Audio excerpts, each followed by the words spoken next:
Hey now! What is up, everybody? My name is Mike Brown, aka Review King MB, and I decided to do a little watch along for I Know What You Did Last Summer, the first film. It's one of my favorite horror movies of all time. I hear that they're making a TV series of this. Makes me a little worried, but it also made me want to reminisce and go back and look back at this. So I hope you guys enjoy. I have this queued up. I'm going to press play right about now. I gotta watch out for copyright. I know how YouTube is, so I have the volume not as high, but I have subtitles on.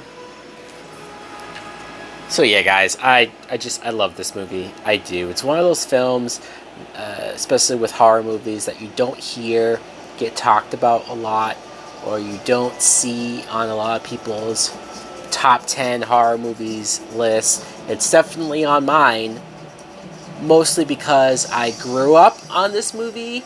I did. It came out in, 1997, I believe. And not only did I see it when it came out, but I owned it on VHS. And so I wasn't really allowed to own the Friday the 13th movies, the Nightmare on Elm Street movies, the Halloween movies. I couldn't own those as a kid, right?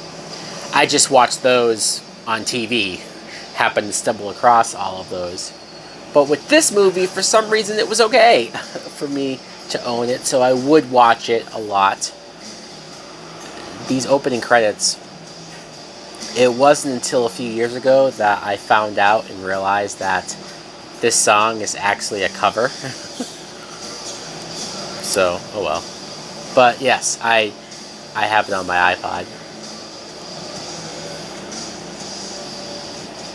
And I like the setting of this. You almost forget that it's a 4th of July movie. And so I know most people watch Independence Day every 4th of July, but I don't know. I always want to go back and rewatch this film on the 4th of July. I like this location, the water.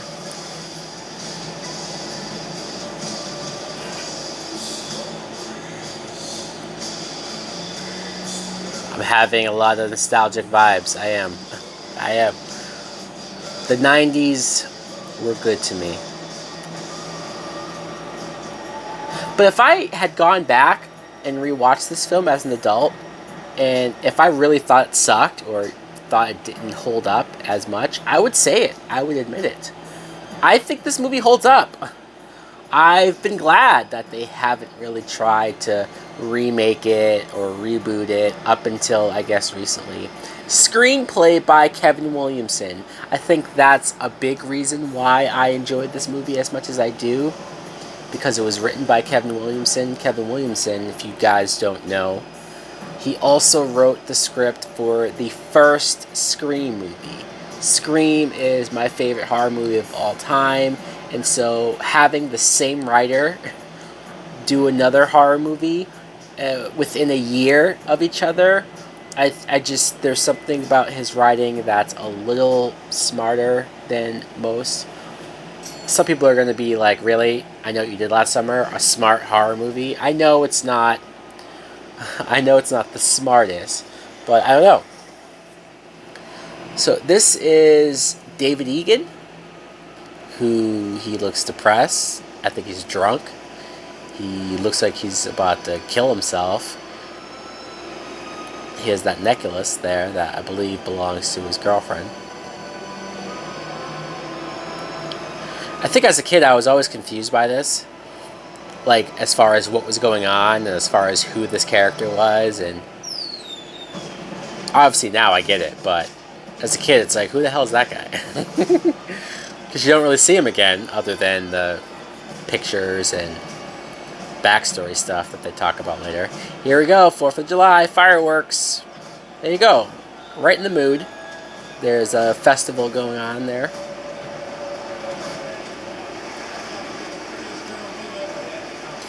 And yeah, this beauty pageant competition, Sarah Michelle Gellar, I believe, was already in the Buffy the Vampire Slayer mode here. She was probably already making a name for herself as the character Buffy. I never really watched Buffy. I was aware of it. I've only seen, I wanted to go back and watch the whole series, but I haven't finished season 1 yet. But I can see clearly why people like her in that role, why that show, and why she was popular. Because she was strong. She was a badass. She was a female fighting vampires. You didn't get a lot of that. And she had that sassiness. But to see her in this role, where she's the beauty queen, and obviously she's attractive, so it's not like that's a stretch, but it's the complete opposite of her Buffy role. I don't want to say she's a bitch here, right? Or like your typical conceited girl, but she's young. They're seniors in high school.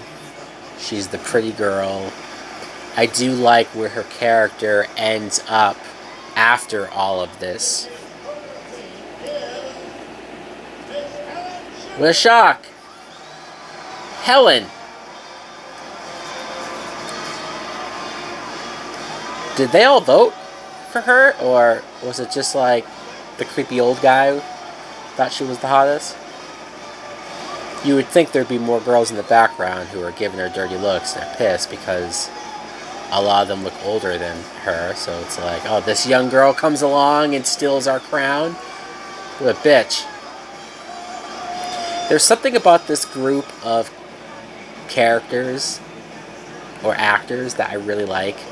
Jennifer Love Hewitt, Sarah Michelle Gellar, Freddie Prinze Jr., Ryan Phillippe. I like them, and I like them at this point in their careers doing this because they're into it.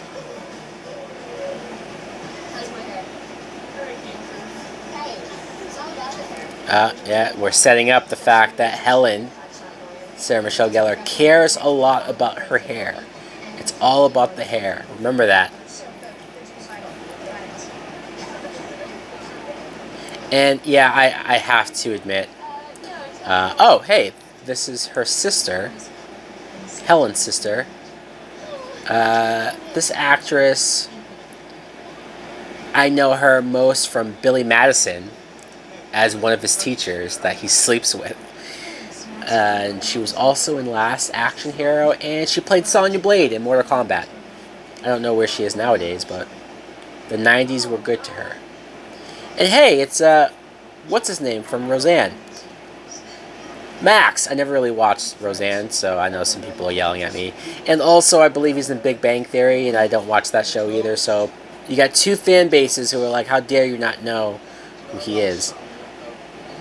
But I think when I was younger, I felt bad for him here because he's clearly into Julie.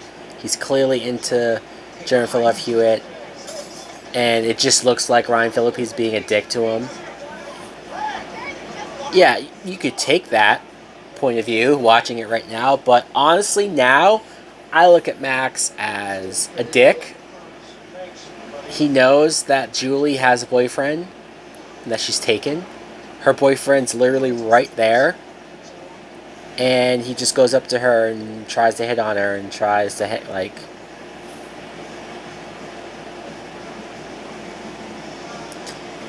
And is she leading him on by saying bye? I don't know. Maybe she's just being nice. And maybe I'm just being... I don't like it. I don't trust dudes like that.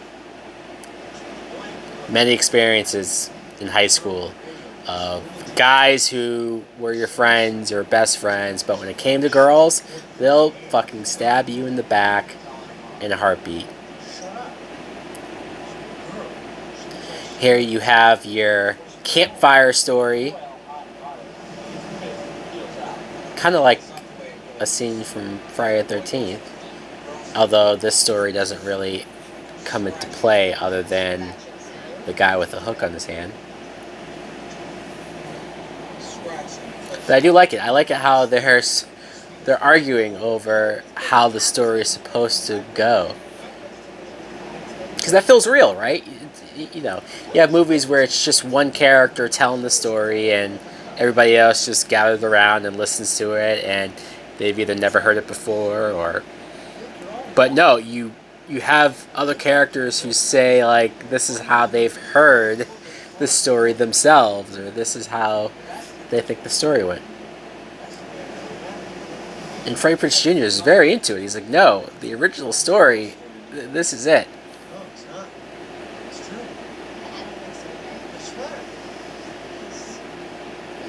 And Freddie Prinze, he was in a lot of 90s teen movies.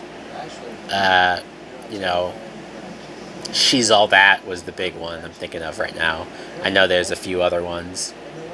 You don't really see him around acting on screen anymore. I know he does a lot of animated voices, and he was on Star Wars Rebels as Ezra, and so that's all cool. And he writes a lot of stuff too.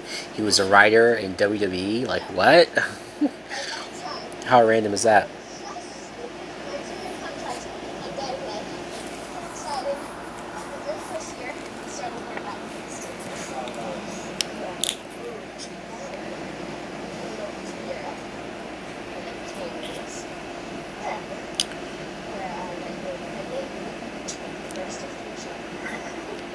It's funny because Sarah Michelle Gellar and Ryan Phillippe play step-brother and sister in Cruel Intentions just a couple of years after this. And so that movie, it's very weird and creepy, their relationship. But that shot of the two of them on the beach, and then the fire in the foreground, kind of showing their fate. Like, yeah, these characters, it's probably not going to end well for them. I like that they have their little thing that they say to each other.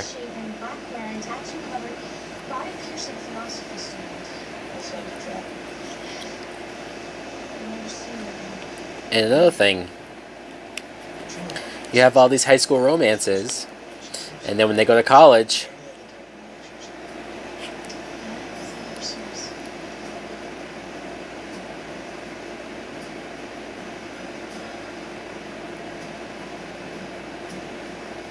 see, the thing with the way Kevin Williamson wrote Scream is that movie was very meta. It was very self-aware. And it was very much commenting on media and how teenagers take in media. And with this movie, I guess it's more straightforward on the characters, right? It's not as meta, but it's... When I meant earlier when I said it was smartly written, it's because I feel like these characters are relatable. Or a lot more real than most teen slasher horror movies. So I'm going to assume that they just had sex. Like, all of them. Not together. Although that would be interesting. But... Sex on the beach? I hear that's a blast. I don't know, though. I'm going to sound like Anakin Skywalker, but sand. I hate that sand, man. There you go. A drunk Ryan Phillippe is a amusing Ryan Phillippe. Can you say alcoholic? Is he drinking that whole bottle by himself? I will agree with him there. That music had to go. Woo!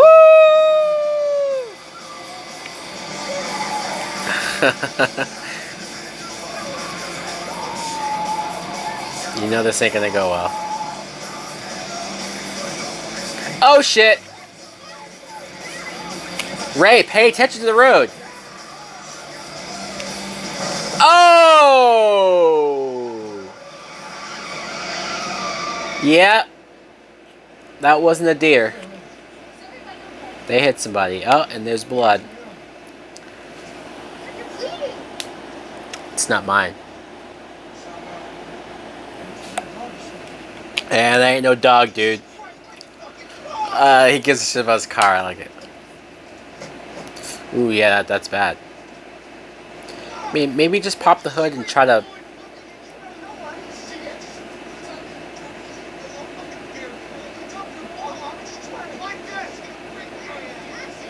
It is his fault for dropping the bottle, but... Ray didn't have to look at him that long.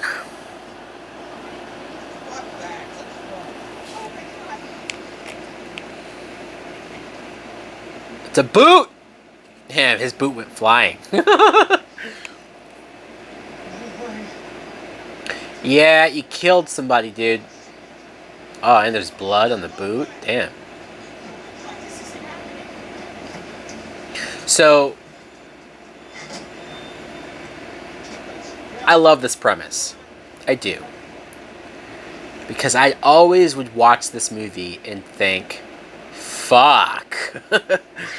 Like, if this was me and my group of friends, I mean, do you know how many times we were out drinking and not driving, of course, but I just mean, you know, you're out and you're having a good time, and then maybe you do have a designated driver and you're all just sort of being goofy. You're in your late teens, early 20s, and you're just, you know, not a care in the world. And if something like this happened, man, I just put myself in that situation of, fuck, what would I do? What would I do? There's no easy answer. You can't just call the cops because you guys were clearly drinking. There's alcohol everywhere, so they're not going to believe that Ray wasn't drunk driving. And they're teens, so they feel like they still have their whole lives ahead of them. So do you want to give that up by going to jail, or even just having to go through that? I mean, look, I know it sounds selfish. I know it makes you sound like an asshole. But you can't help but... You're trying to tell me, whether you say it out loud or not, that you don't have selfish thoughts or self-preservation thoughts when you're in a situation and your first instinct isn't, shit, I need to protect myself.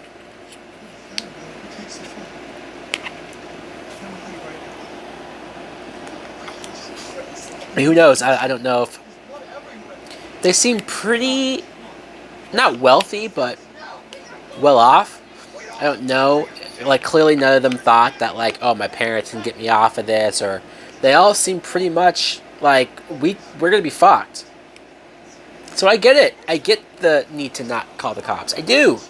I get it. But, yeah, dumping the body. Hoofa.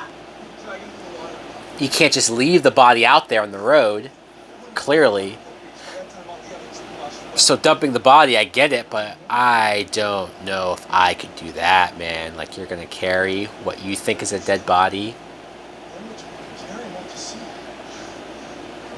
Of course, you have to have our main character, Julie, be the only one to say, what the fuck?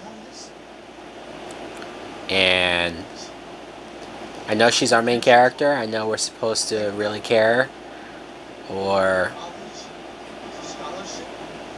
you know, relate to her maybe, or want to be like her. But I get it. And Ryan Phillippe, he sobered up real quick, didn't he? he was being sloppy and goofy, but as soon as they hit something, man, he's in. Oh, here comes somebody.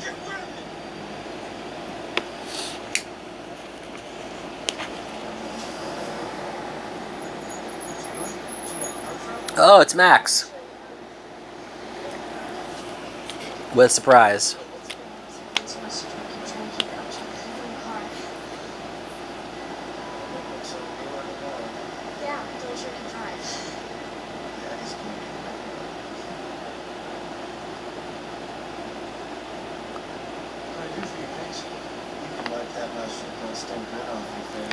Fuck you, Max. See, Max is a dick. Ray came up.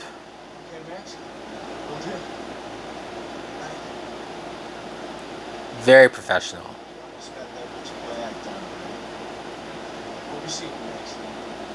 He's not paying him no mind.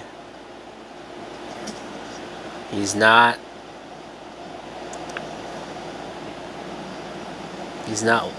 letting him get to him.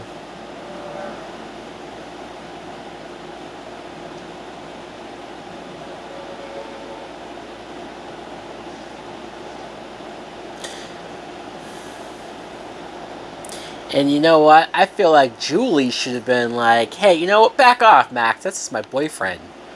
Motherfucker. But no, she's nice.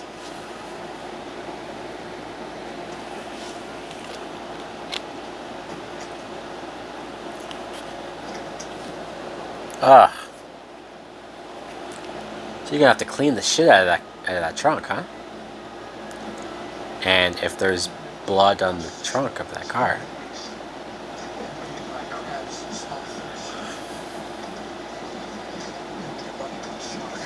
So we're supposed to believe that this body is David Egan because he's wearing very similar, if not the same clothes that we saw that guy in the beginning.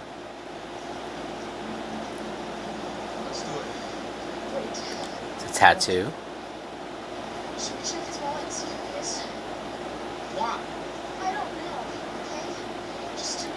No.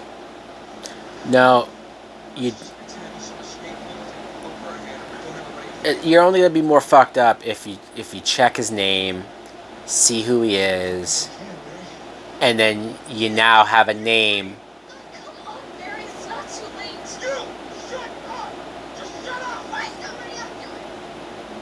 You don't want to have the name of the guy that you just killed.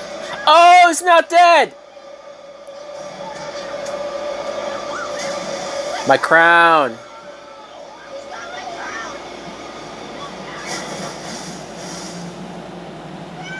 He jumped in for a goddamn crown. I would have been like, well, tough break.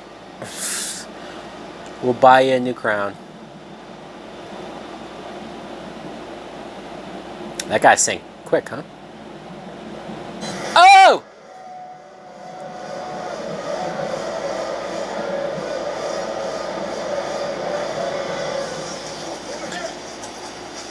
He had that Jason from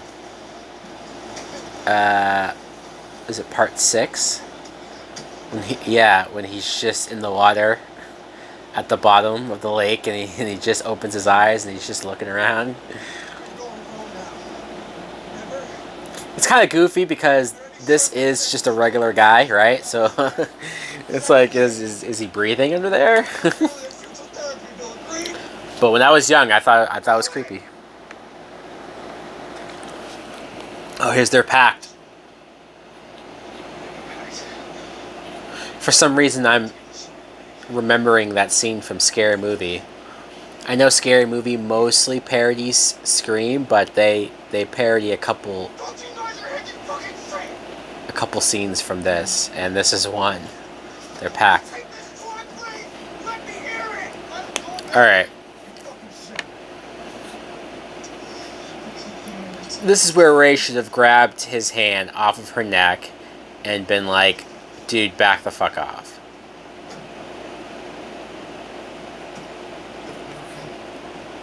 And she gives him a look like, you asshole. He didn't even do anything. I will give her that. He shouldn't have let him grab her like that.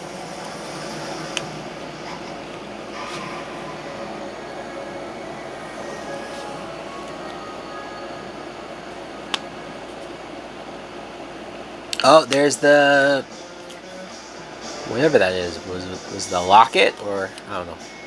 1 year later, we're in college.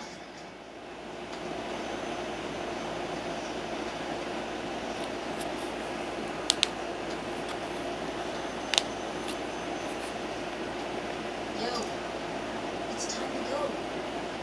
She looks familiar. Come on, don't get tired, ugly ass girl. We're late. I like how Take your time, my friend. this is Why is it? Hollywood's idea of a tired, ugly girl. I get she's a little pale and she's depressed looking, but it's still Jennifer Love Hewitt. I mean, And you're gonna get a tattoo. I'll admit this was a big reason for my Jennifer Love Hewitt '90s crush. I vaguely watched Party of Five, vaguely, but this was like, all right, I very much like Jennifer Love Hewitt, and I will watch almost anything she's in after this. Weirdly enough, though, she didn't do a whole lot, right? After this, you had the sequel to this. Remember, She was in that Jackie Chan movie, right? I know she did the Ghost Whisperer TV show and the Client List. I'm not saying she hasn't done a lot of things. I just mean as far as like big movies, I can't think of anything else. She's back home. There's her mother. She's not eating. That food actually looks pretty good. It's making me hungry.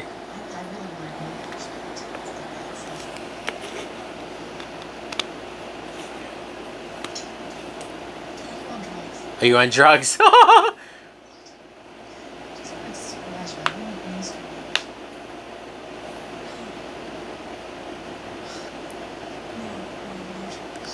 I mean, I can understand because her mom doesn't know what happened. So if all of a sudden she just shuts down and stops talking and doesn't have friends anymore and doesn't do anything, that actually made sense to ask her that. Well, there's her father. What happened to him?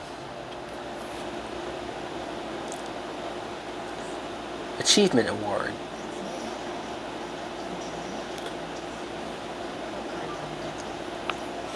Her grades are dropping.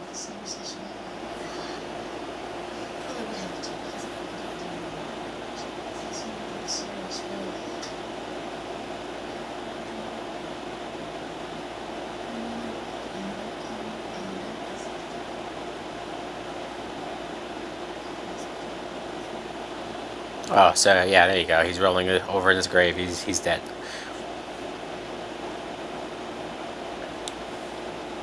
I remember this scene in the trailer, and it's creepy. I mean, maybe the exclamation mark is a little over the top, but it's creepy. Who said this? I know my friends and I in high school used to joke around about this all the time. As far as like, you know, I know what you did 2 summers ago.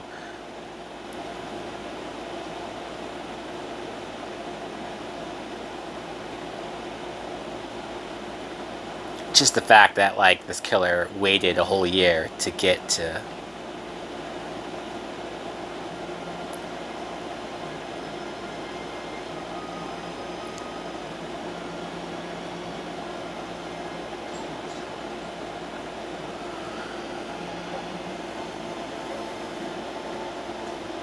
And like, do you think the killer knew that she was coming home that day?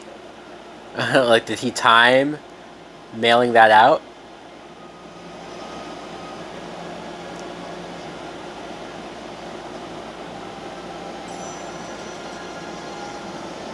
You know, because both of these movies were written by Kevin Williamson, I almost wanted to ask you guys who you think is the stronger female lead.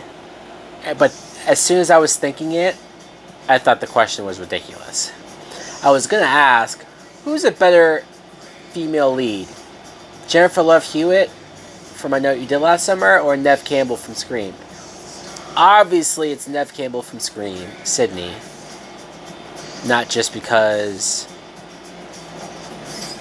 you know.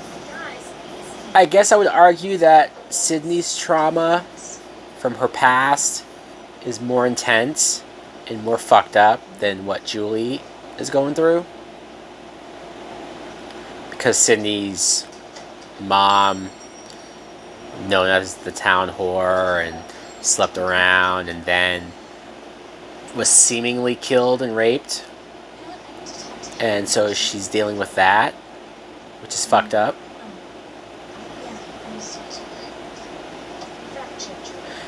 I do like this.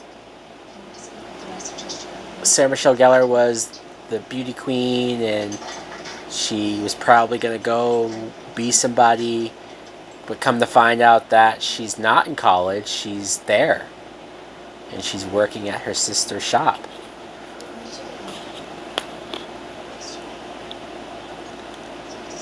Because whatever you think didn't really work out. Whatever you think or you have planned doesn't always work out. And they don't spend a whole lot of time on it, right? It's not like she sits down and tells this whole story about how she went to New York and someone took advantage of her, or this happened or that happened. No, it didn't work out. So she's back home. You know how many people's stories are like that? Of course, the sister is looking at them creepily. That's the thing about these mystery killer movies, is that you always have to make your outside characters look suspicious, right? You have to have shots of them like creepily staring or eavesdropping to make them look like they could be the killer. Although, what motive would her sister have to fuck with them? But hey, why not? Barry's clearly doing all right. Look at this house.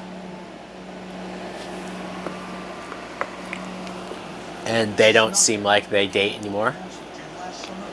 That is a fucking nice house. Damn.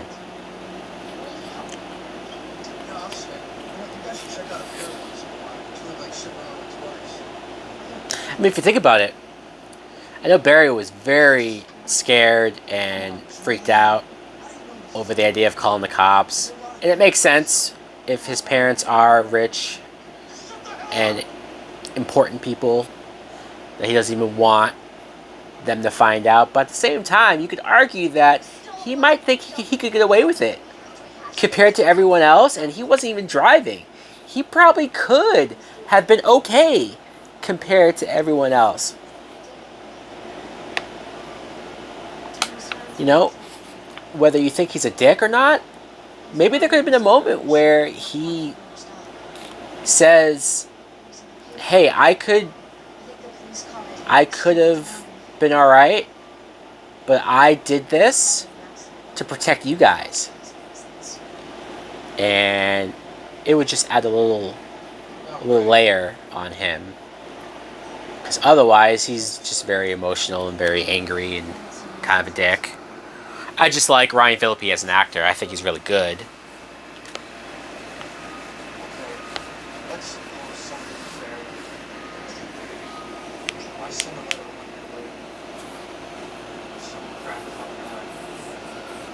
And that's logical.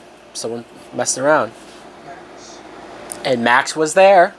And I don't like him. But I also find it interesting.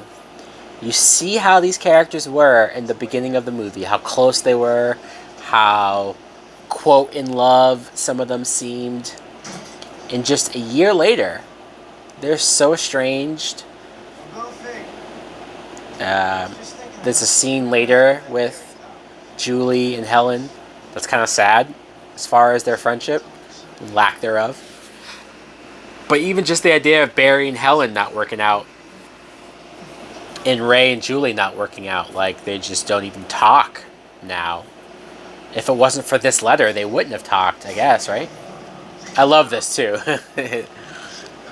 We got your letter.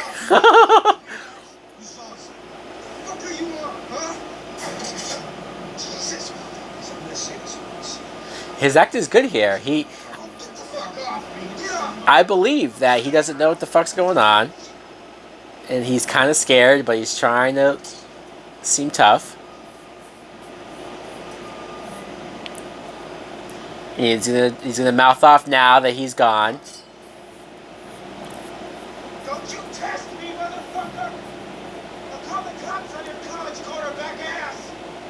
So, did you fix the letter? He didn't hear you. I scared the shit out of him, alright? Oh, hey, look who it is. I'll be damned. Ray. Became a fisherman.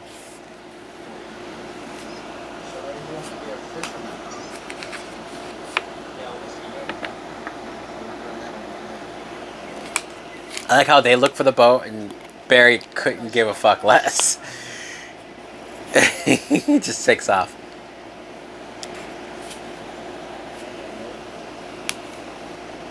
I gotta get back to work. Call me later. We'll get together.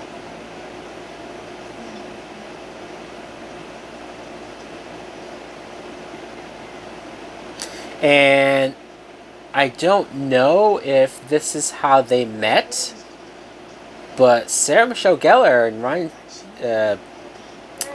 Freddie Prinze Jr. have been together, married for how long now? 2 decades or some shit like that? I don't know if this is how they met, but So, you're a fisherman. I heard him tell the story about how they were friends, at least acquaintances, probably from movies and shit. And then they were supposed to go out to eat with a mutual friend. That mutual friend canceled. And the two of them said, alright, I guess we'll just go together. Wasn't the plan. And then they hit it off. What do you know? Whoever this mutual friend is, send them a gift every anniversary of that date, or that dinner, or hell, even your wedding. Send that person a thank you gift every year. But yeah, I don't know. Just it's a cool story, and they barely interact in this movie, but I just was reminded of that.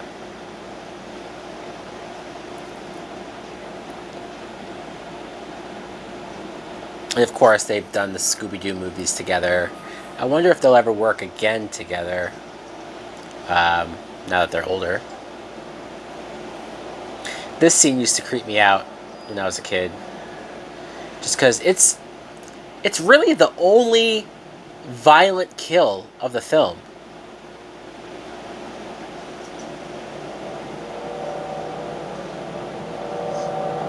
Oh! Oh, there's the blood. Oh, fuck.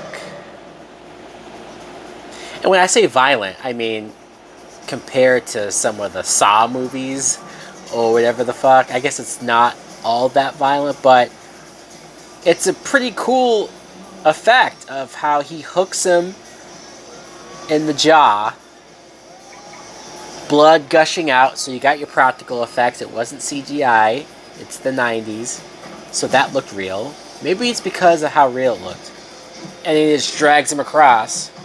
So clearly the fisherman is taking out people who...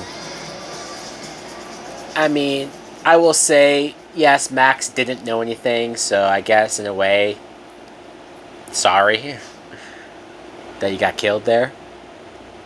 But the fisherman is covering his tracks. Anyone that could know is being taken out.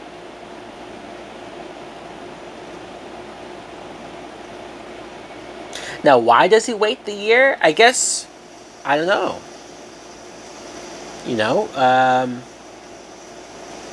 I don't think they ever explained that he took the year to plan everything, or he took the year to get healthy, right? Because he almost died, and he's probably very much fucked up. So let's say that takes 6 months or so to heal. And then he has to find out who these people are. Find out the names, find out maybe where they are, plan everything out. Assume that, well, I guess Julie's the only one that came back. Everyone else was there. Or maybe Barry. Max said something about Barry being a college quarterback. So maybe Barry is in college for football. I guess that would make sense, but if two of the characters are already there, and then the other two are coming home, yeah, I guess you can logically checks out as far as he's gonna do it on the anniversary of his supposed death.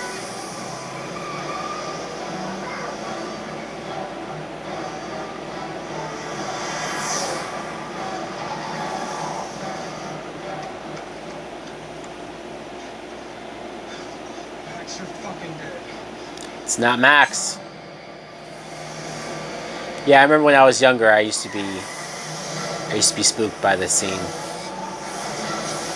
Now I know that they established that this guy is fucking with them, and he's waiting until it's actually 4th of July. But yeah, I guess it just doesn't make sense why he doesn't just kill him here. He has him.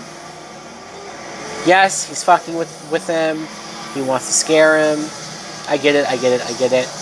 And in a lot of ways, it works. Fuck, that was... Woo-hoo-hoo-hoo! Yeah, he fucked his shit up there. But... he doesn't know that he's ever going to have a better opportunity to kill this dude than right now. And where's that guy in the gym? Did he not hear that?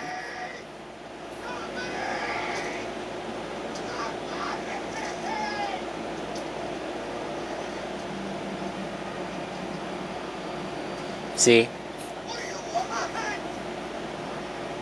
Ryan Phillippe's acting here is very good because he's been the prick, tough guy the whole time. But in this moment, he sounds desperate. He sounds scared. It's like the only time you see him vulnerable.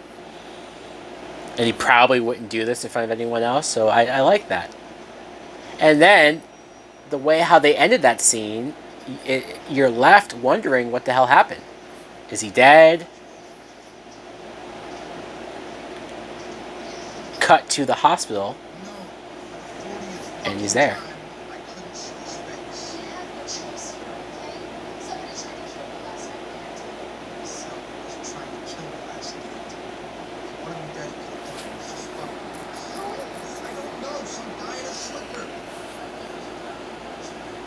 And I guess I should ask you guys, speaking of this, how do you feel of the fisherman costume or the fisherman disguise, right? Obviously, the killer himself is a fisherman, and so it's more connected to who he is. So I like that. But when you really think about it, it's kind of silly. Like a fisherman as the serial killer, but I don't know, there's just something about it that it works. The black trench coat, the hook for the hand, the way how the hat the shadows perfectly covers his face. It's not practical for a disguise. In real life, you would probably be able to see who the fuck it is, but they shoot this in a way where it works, and I don't know, it doesn't come off as silly as it should.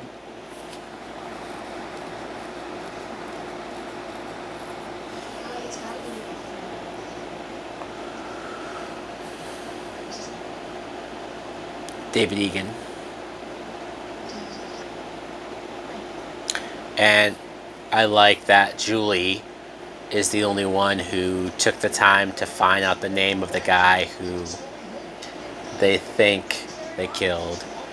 She probably heard about it in the paper or something that this person was killed, so she just always remembered that name. Yeah, oh, ouch. There is no you and me.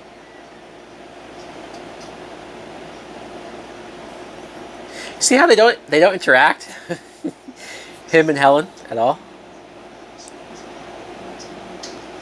But yeah, I don't know. Julie was kind of being a bitch there.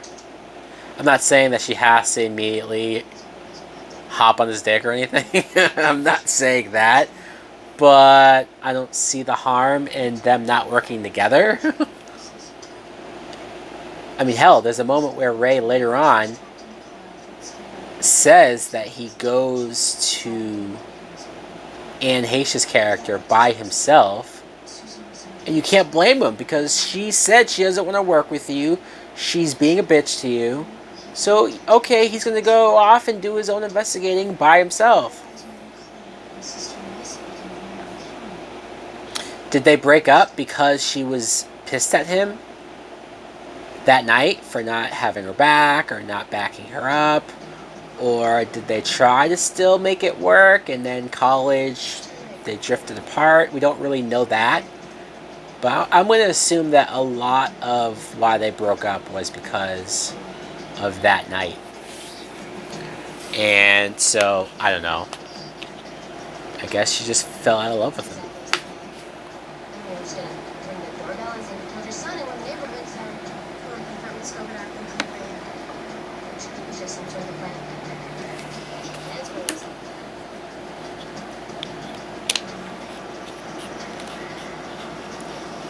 Murder, She Wrote. I wonder how many kids even understand that reference. Like nowadays. That's why all these studios feel like they have to remake everything. Is because you have references that young kids aren't going to know what the hell they're talking about. I might be the last generation that actually gets the shit.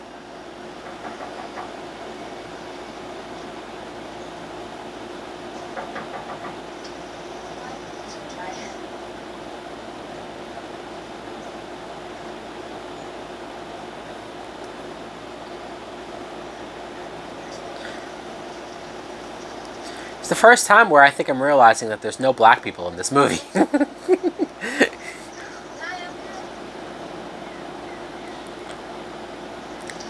Creepy ass, dirty ass Anne Heche.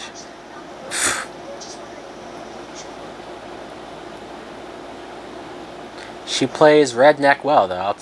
She looks like she's right out of a Texas Chainsaw Massacre neighborhood. Or hell, even part of the family, I don't know.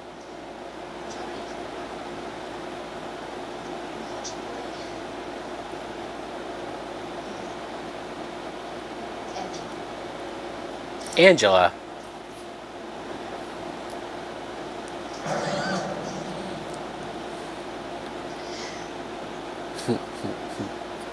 Normally I hate jump scares, but that one actually really works. Because the way how that was shot, it did look like somebody was standing there with the leather coat. So that was actually... And plus, they don't overdo the jump scares. I feel like horror movies nowadays, they hit you over the head with those goddamn jump scares, man. It is... Sometimes it's unbearable. Especially when the jump scares are just a fucking cat or just a character coming out to say hi, and they're always jump scares, or at least that was, you know, plausible.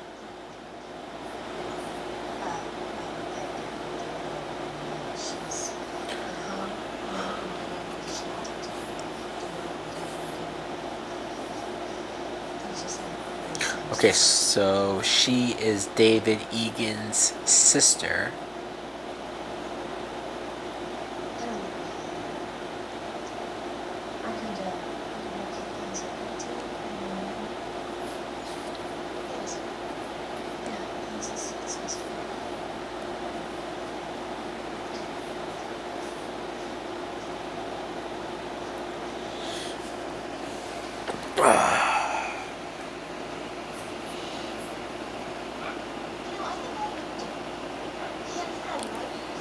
she seems...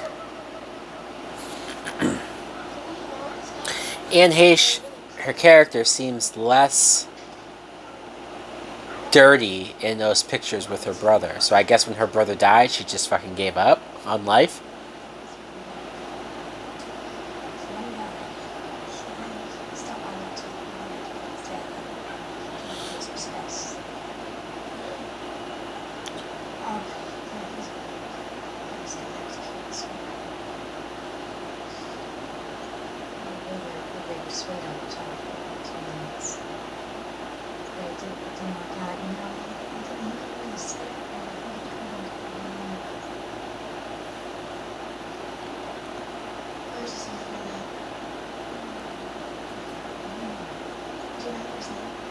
Billy Blue.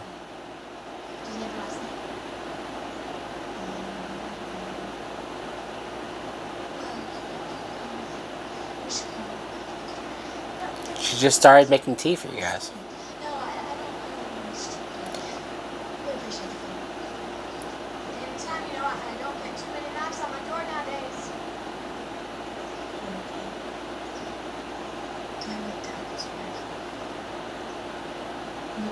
House and seeing his sister. There's an accident. Helen killed the man and then It's coming. I was just talking about jump scares.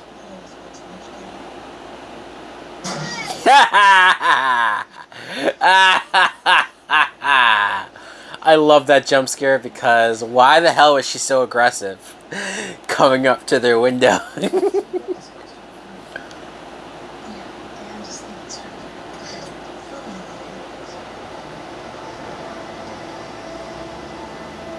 Yeah, she's definitely creepy looking right there. But to be fair, she's probably like, who are these people? They clearly were lying about their car. So.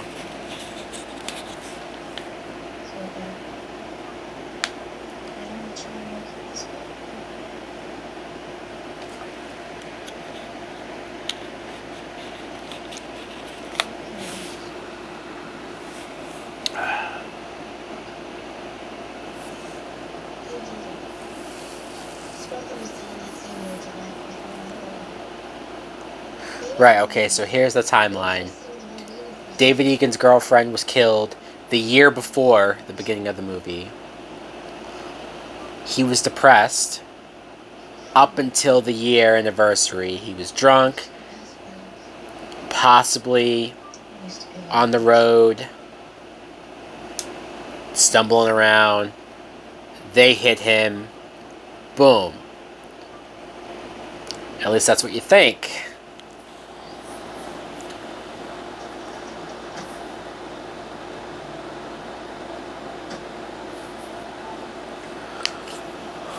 Yeah, that's the moment I was talking about where Helen says to her, like, we used to be close. We used to be best friends. And now she barely knows her. And Julie just...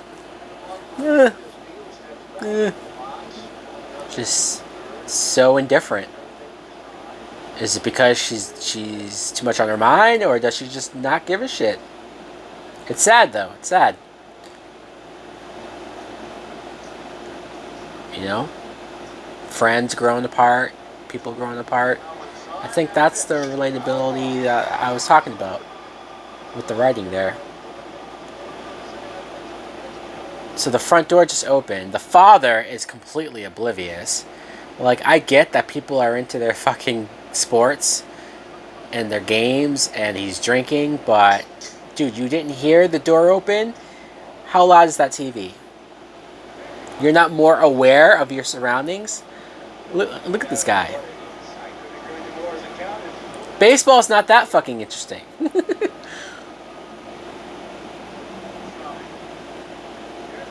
I mean, he barely said 2 words to her when she came in the house.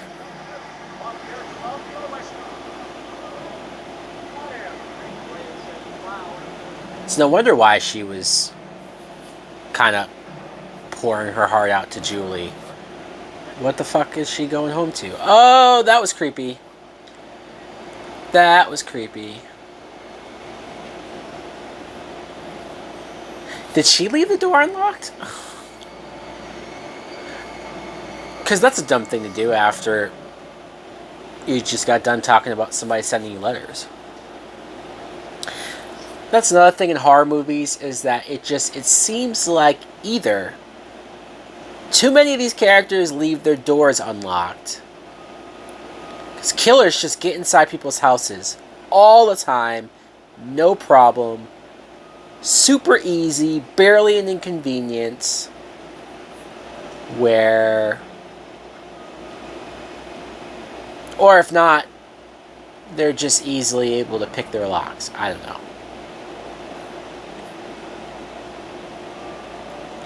Somebody's creeping up on ya. You gonna see the hand? Yep. Is your stepbrother has been having moments?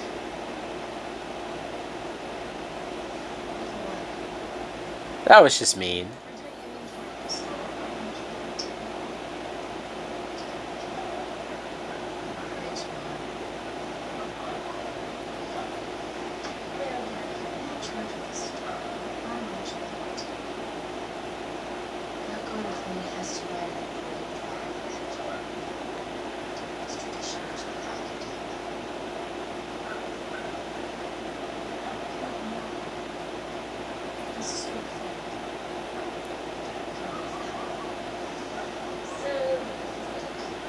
Why is she such a bitch? It's like, I know siblings are assholes to each other, but it's just like so unnecessary.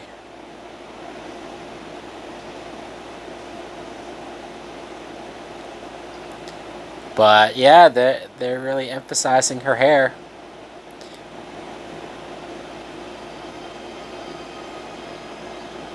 But here's another example, though, of the killer was in her house, in her room.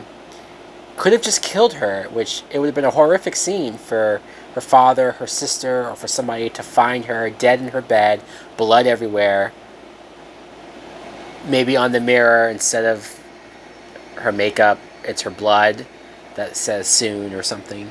But no, he legit is just fucking with these kids and scaring them. And yeah, I remember this being a big moment where people were freaking out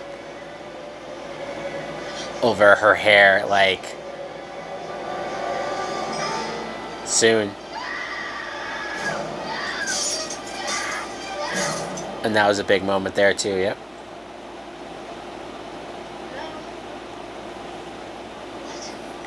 I feel like the most memorable scenes in this movie, that was one of them. Sarah Michelle Gellar getting her hair cut and freaking out.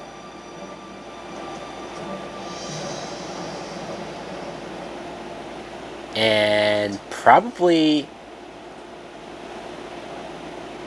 this scene coming up here.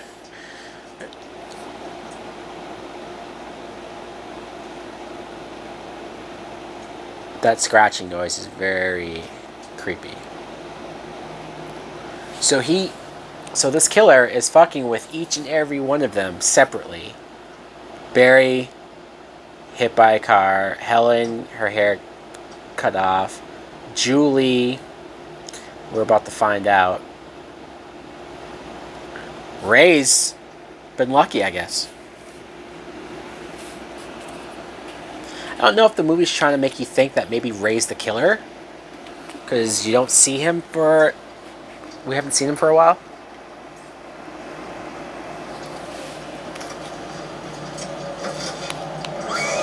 Oh, that's a lot of crap. Oh, gross. Gross. Did the actor really fucking do that? With the crab coming out of his mouth and shit? I hope not, because that's fucking disgusting.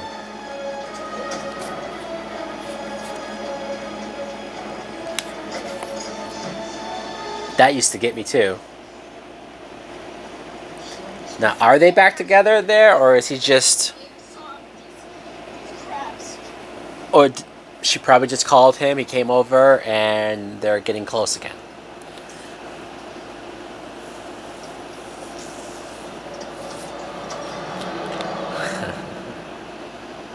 See, that's the thing, is that it's so clean. He was there, goddammit, and he was wearing your jacket, Barry. Where'd he go? Did the crowds carry him away? Why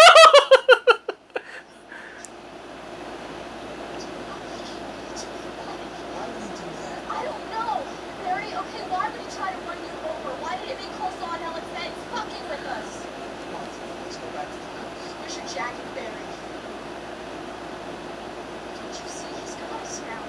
Okay, this is exactly what he wants. We can't go to the police. Not now. He's been shot at. This speech. He's out there. This is probably the most I like. What are you waiting for?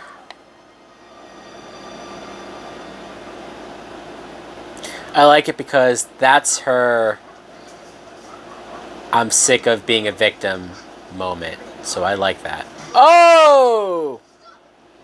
Stop it! Stop! Fucking lying. He's lying. Leave him alone, Barry. Gonna quit. No, wake up, Julie. He's behind this. How many fucked up fishermen are out there? Look, he's after me, too.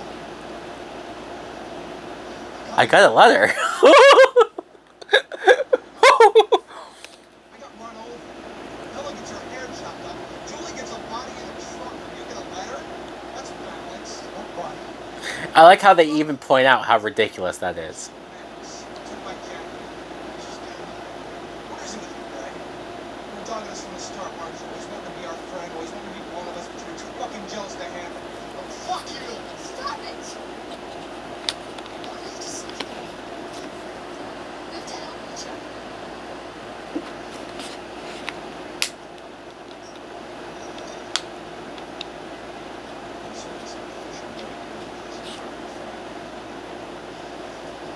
His name is Barry.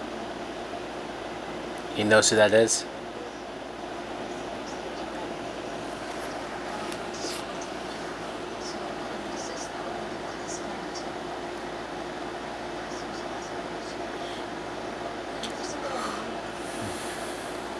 Here he is.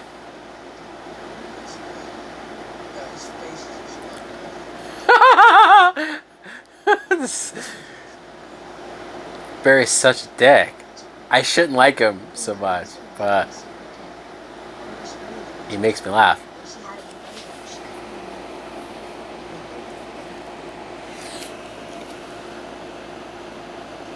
high school bug shots.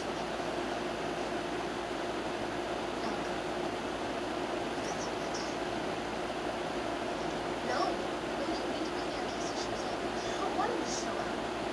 This could be our chance. It makes you wonder if she didn't go. Listen to yourselves. You sound like a bunch of vigilantes. It's July 4th. Okay, this is his day. Whatever he's planned is gonna happen again because we stop. Come on, Julie. Don't you see? Take a moment. We have to make a decision. Let's make a better place. I'm not interested in it. Then let's get the hell out of here. We can leave town. Disappear. I've already disappeared. Okay, now I want my life back. See? This is where Julie is basically like, fuck that. I'm not gonna run. I'm not gonna hide. I'm gonna fight this fucker. I can appreciate that. Usually it takes the sequel for your main character to sort of get past that being scared point and becoming a fighter. But no, she's... Think about it. She's been there for a year. She's been in that state for a year, being depressed. And so I like it. You know?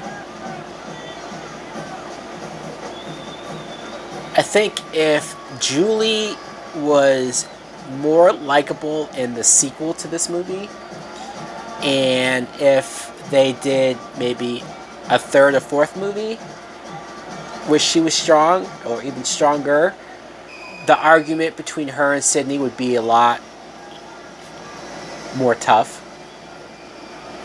Because in this first film, she's being strong now, and it only took her less than one movie to get there. Whereas, Sydney, it does take her a while to get to that strong place.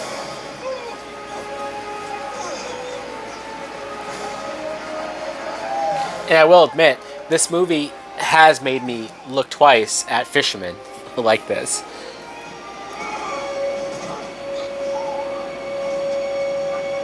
This poor old guy, though. I mean, he probably just had to go to the bathroom or something.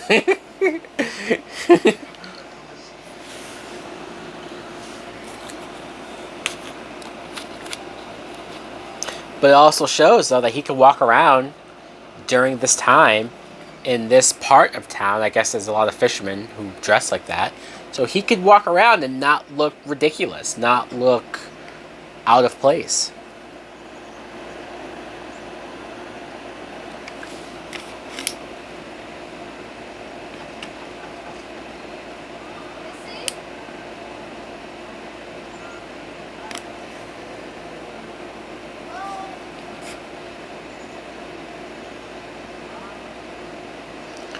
I would argue that she shouldn't have gone alone.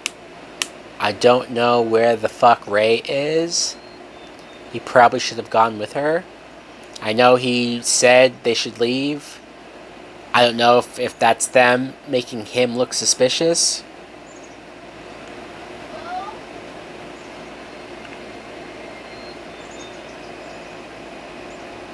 Yeah, I mean, come on, look at this. This is creepy as shit.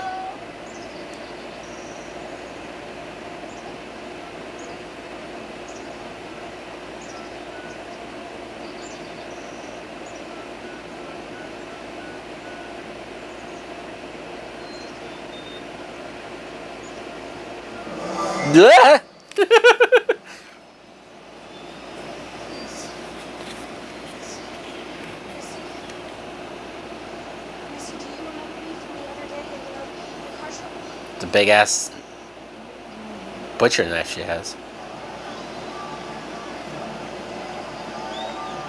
I kind of like how she pretty much invited her to come by because she's lonely, right? And the second she comes back, she's being all weird. But then again, I think the whole car thing weirded her out. There he is, on the roof.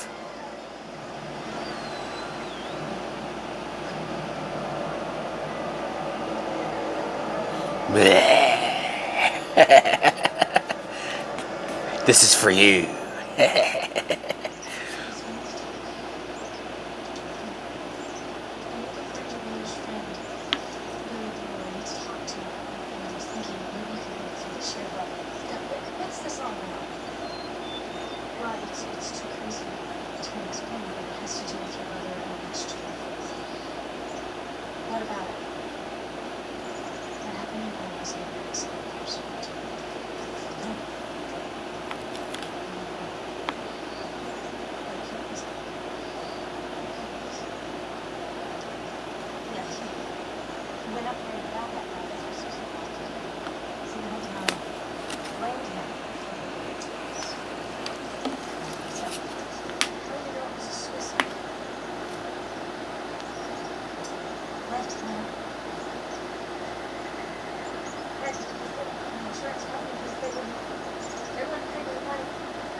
I will never forget last summer.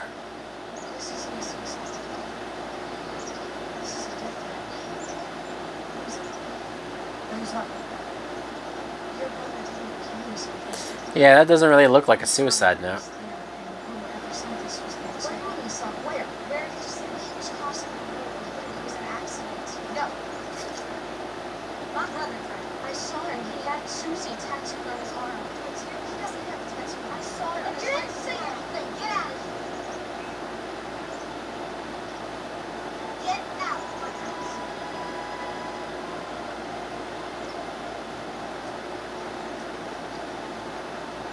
Oh my god.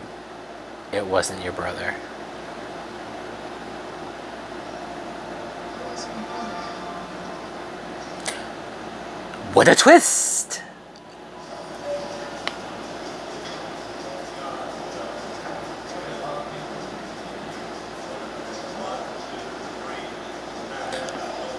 For a second, I thought that looked like Gina Davis there.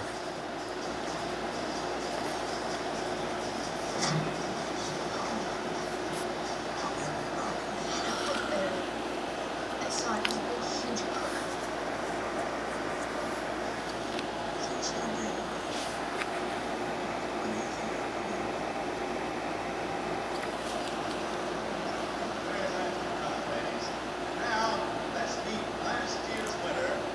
think? So, up until now, your real only death was Max. Or at least, murder. This whole movie has been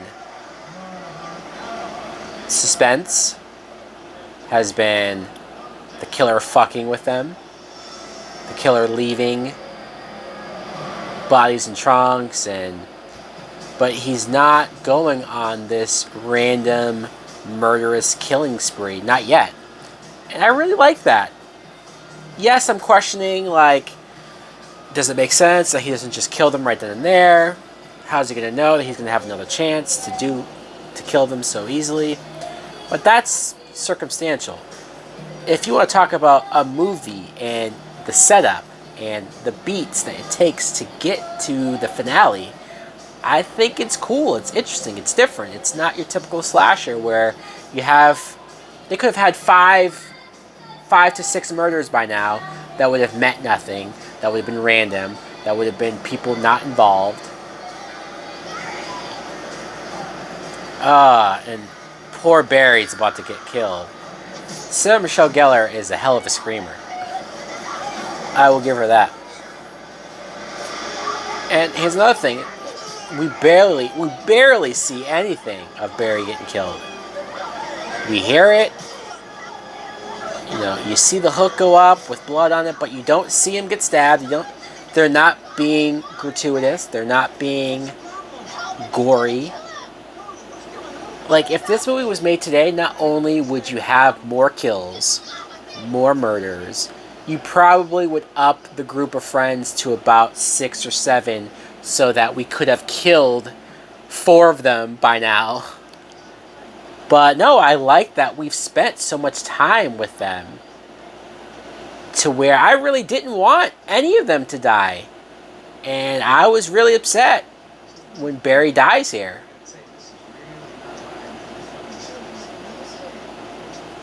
Fisherman, you killed Barry. You know?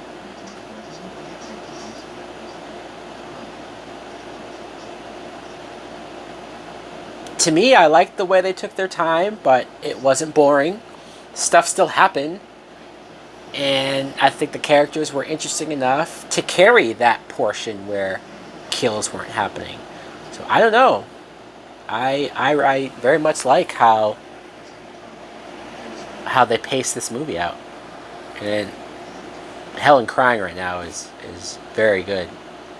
She's the only one that knows. Nobody believes her. This cop doesn't believe her. Nobody believes her. She knows that he's dead. This fucking host is an asshole because he's so fucking worried about his goddamn crown.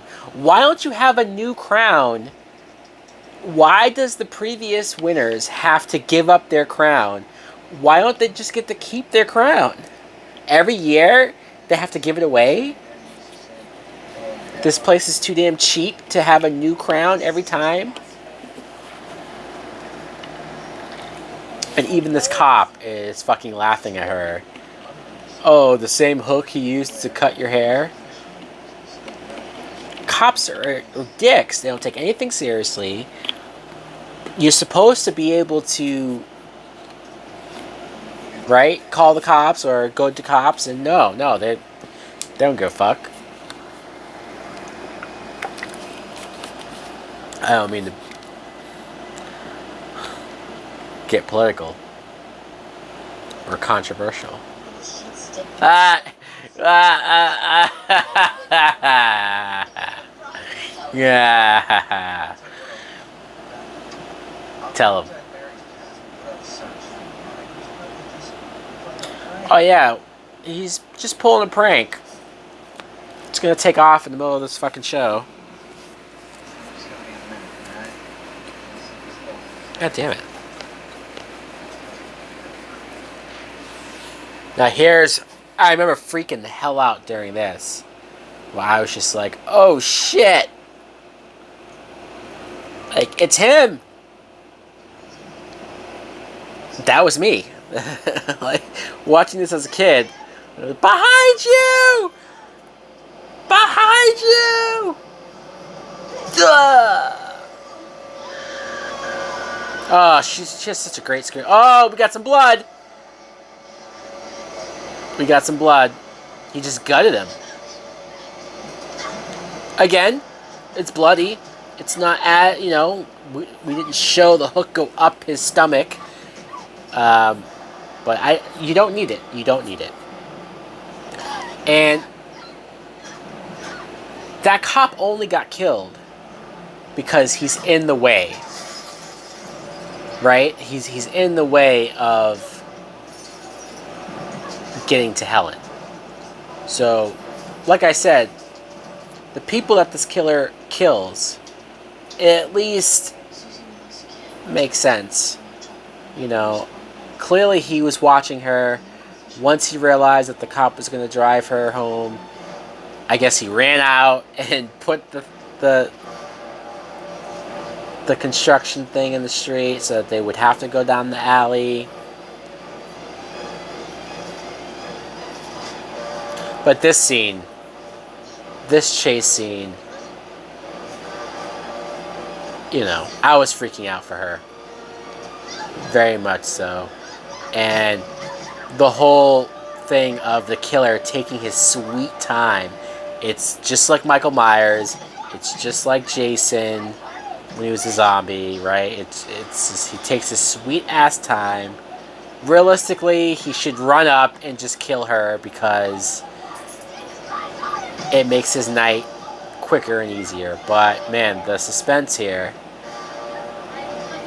Look how long he's taking. So, when do you think he pivots?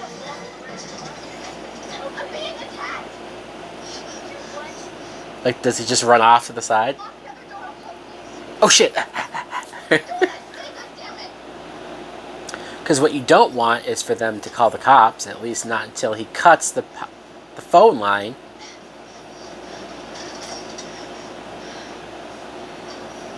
Okay, so he went through the back. Why is her back door unlocked? See, nobody locks their fucking door. If her store was closed, that should have been locked.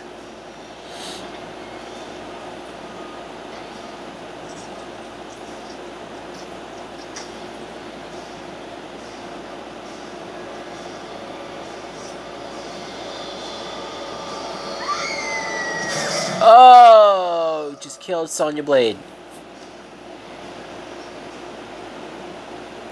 And she was killed because she's the only other person there. And it's her sister. But she's a bitch, so I don't feel all that bad. Oh, now that's a fucked up shot right there. Her throat's slit. He's dragging her by the hook. Practical. That was really her, the actress, looking fucking dead.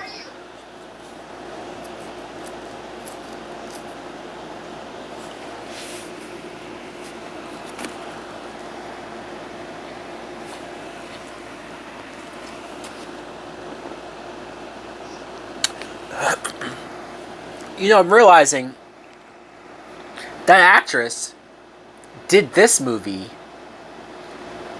instead of doing Mortal Kombat Annihilation. I remember it said that she couldn't come back due to scheduling conflict. Either that or she read the script and said, fuck that. But she must have been shooting this movie. This was the same year. Oh! Now that's a good jump scare because it's the actual killer.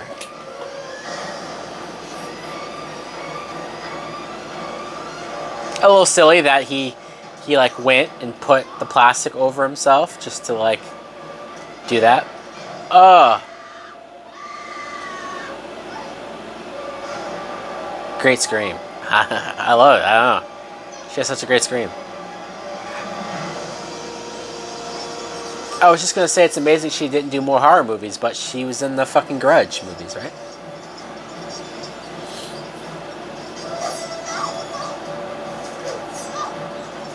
I hated what they did to her in the Grudge 2, though.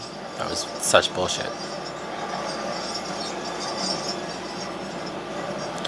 Just calmly going up the stairs, no sense of urgency or...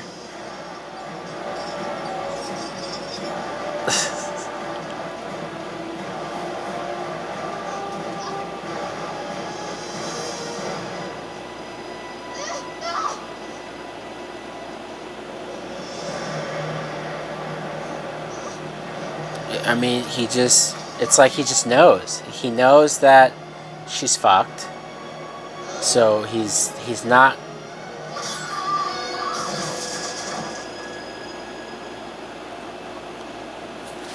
I mean, luckily there's a bunch of fucking trash or whatever the hell that stuff is that she landed on. But there's something about how hard Helen is trying to survive. There's just something about how much Sarah Michelle Gellar is trying to get away from this killer to where I'm rooting for her. I am. I am wanting her to make it. I mean, she's scared. She's been through hell. Nobody believed her with Barry. She saw her sister and the cop murdered right in front of her. Like, I want her to survive. And it sucks. This scene right here. Although she should have just kept going. Where the fuck was he?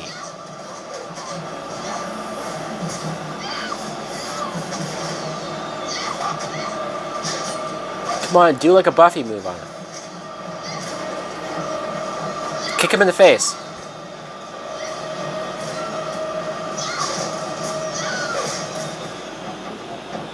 And her kill was... I mean, I assume he just...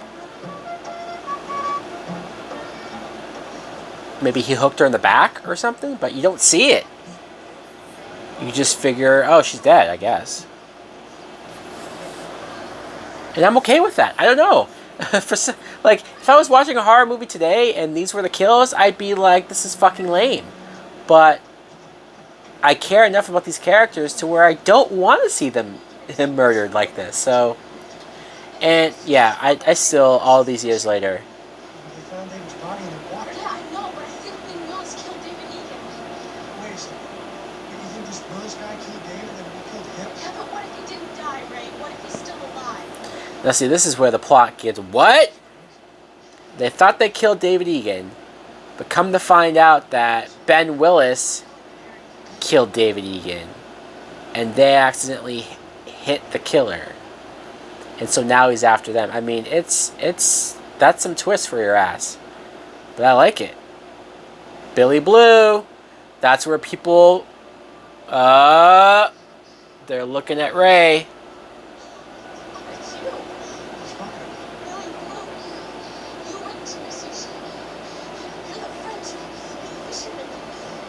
I can explain. Julie, wait. Yeah, that don't look good. That don't look good, Ray. So interesting. So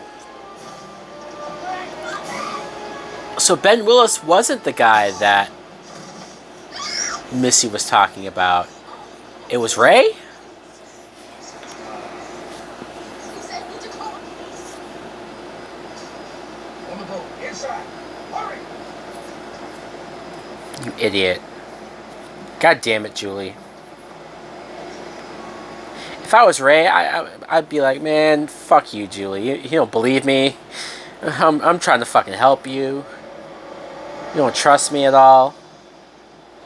You just gave yourself up to this fucking killer.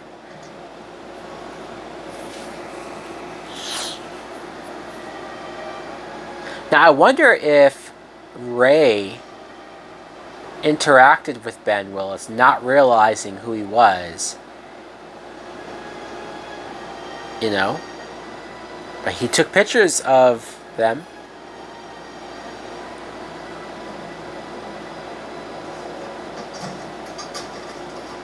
Some kind of trouble, Tom.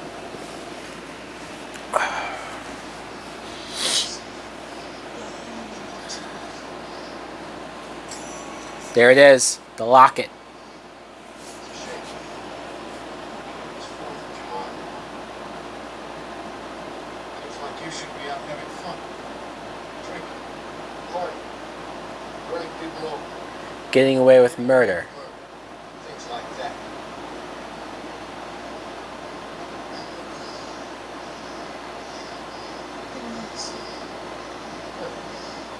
So you've been doing your homework too.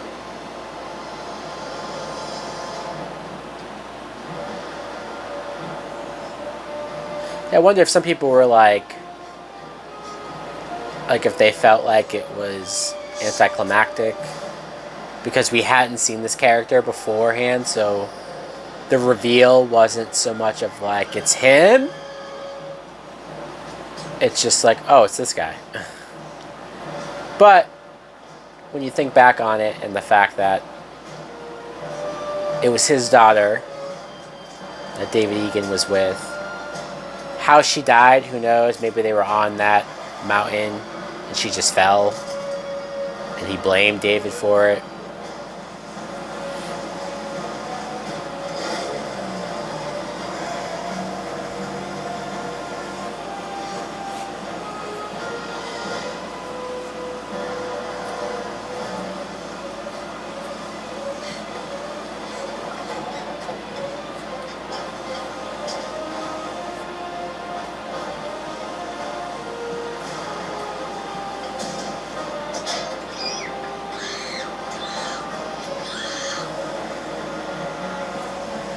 Jennifer Love Hewitt has a pretty good scream too.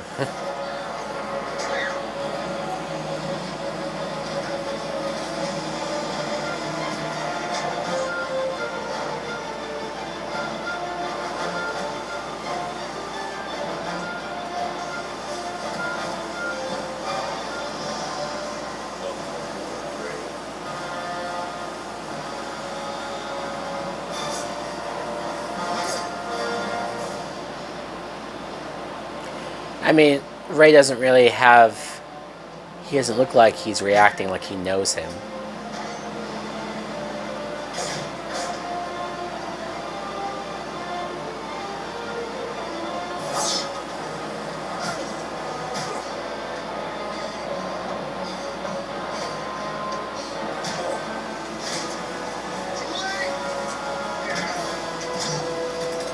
Why would you run for...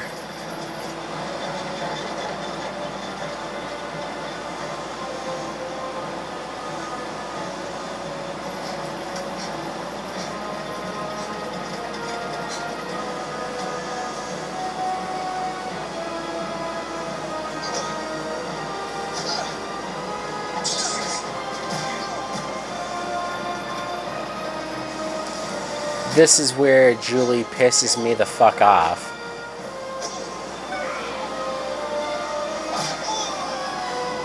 Why would she scream his fucking name when he's in the middle of fighting this guy? What the fuck? That was the stupidest fucking thing. She's lucky that that hook didn't just completely hook his face apart. Because otherwise, you would have fucking gotten him killed. What was that?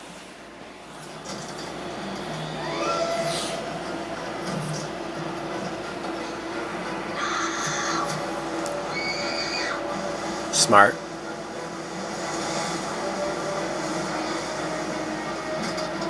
I always wondered, how did Ray's face not get cut up, though? Didn't he hook him in the face to send him overboard?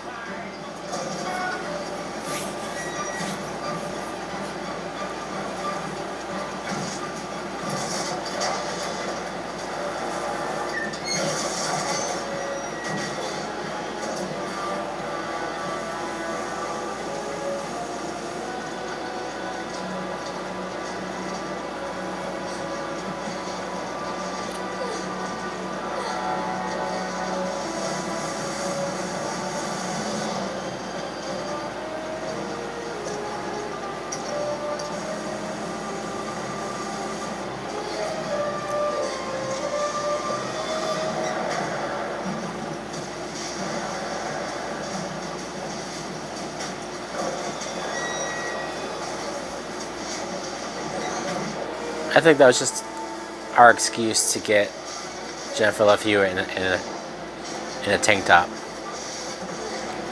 Not that I'm complaining, but.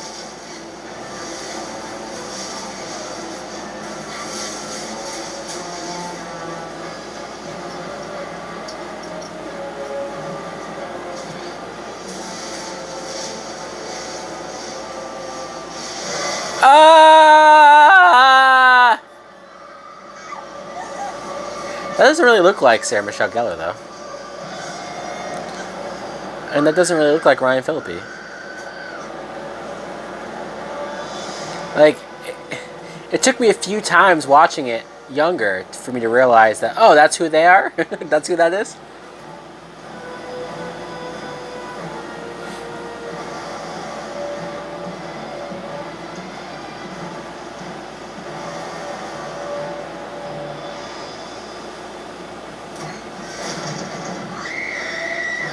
That's that Scream. Could have called this movie Scream. Fuck you. Whee! Stop screaming, goddammit.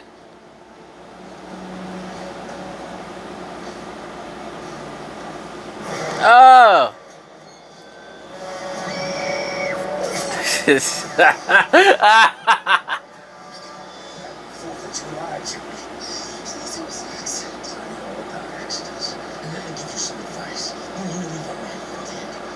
Sure, he's really dead. Oh, look at the killer is just clumsy as shit. Whee! Woohoo! There goes his hand.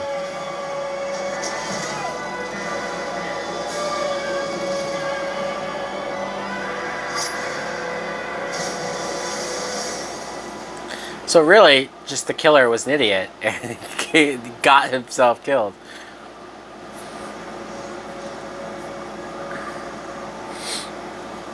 Or is he? Sweet Susie. Oh, Susie is his daughter's name, right?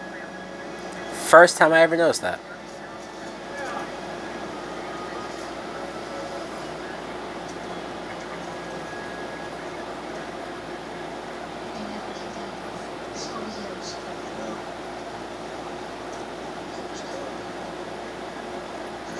That's true. That whole year of her feeling guilty and them being all fucked up, they didn't even kill anybody.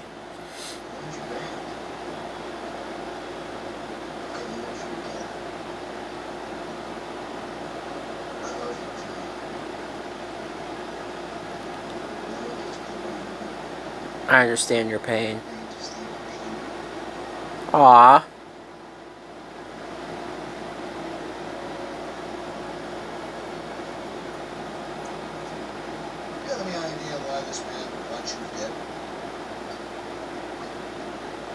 No.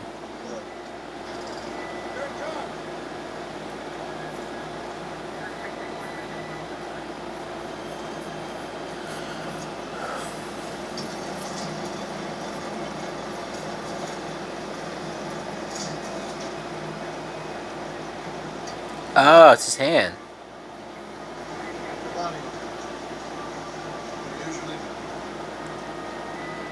Yeah, if he's dead. Sequel, anyone? 1 year later! Yeah! See, she looks healthier, she looks alive again.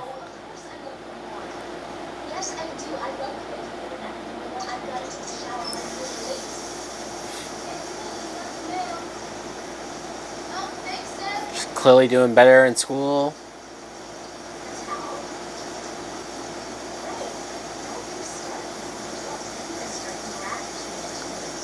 In 2 weeks,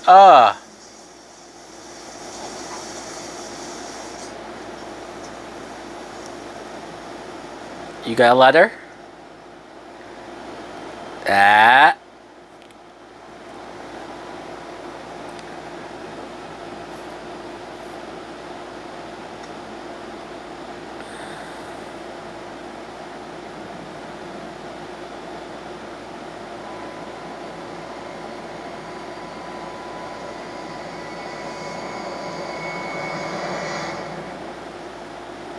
Pool party! God damn, how hot was this fucking shower, Julie?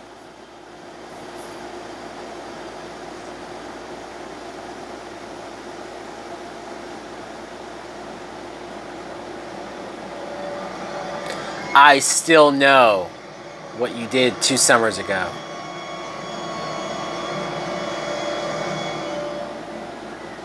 Yeah, that's when you get the fuck out. I'm pretty sure this end scene was shot later and tacked on to the end to give the movie that kind of an ending. Which I'm not so sure you needed it, but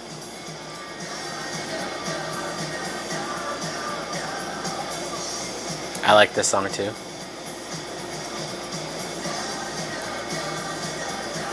So there you go. I know what you did last summer. Let's not pretend like I have the second one. It's a double feature. But yeah, so like I said, guys, I really enjoy this film. I have fun with this movie. I enjoy the film. Obviously, I pointed out things that might not make sense, or might be far-fetched, or might be illogical, or yada yada, right? Like, I'm not pretending like it's a perfect film, but I'm into it. I enjoy it. I like the characters. I like the premise. I love the premise, the setup. I think it's creepy, but I think it has a good balance of fun and creepy, and there's a little of, nostalgic for me, anyways.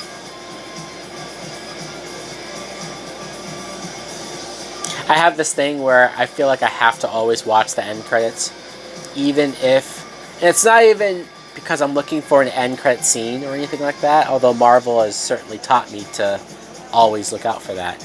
But I don't know, it feels wrong to just shut it off, right? Like, I know some people, like, as soon as the credits hit, oh, off. That's fine. But I like to collect my thoughts, live with what I just watched for a couple minutes. That's just me. Do you guys do that? Is that...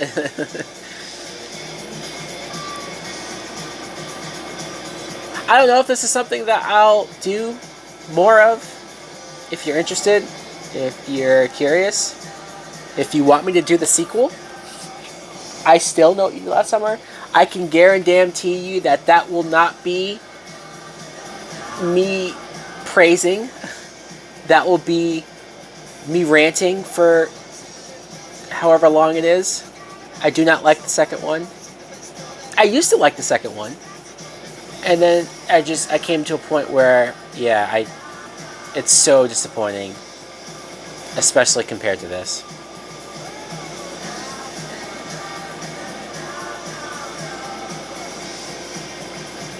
This is a good song, man. I know it's a cover, but... Hush, hush.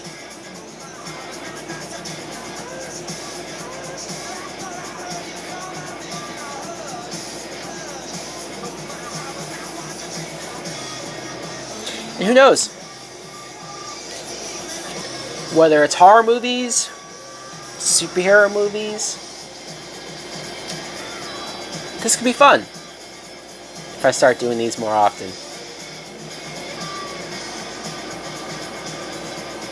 Oh shit, based on the novel. Did I not know that? Yeah, I don't think I ever knew this was based on a novel.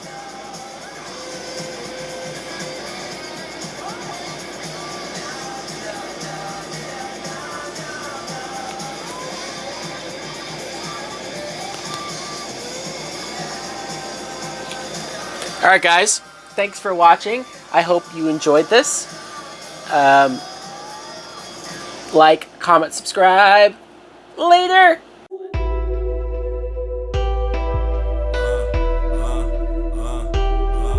Yeah, yeah, yeah, yeah, yeah, yeah.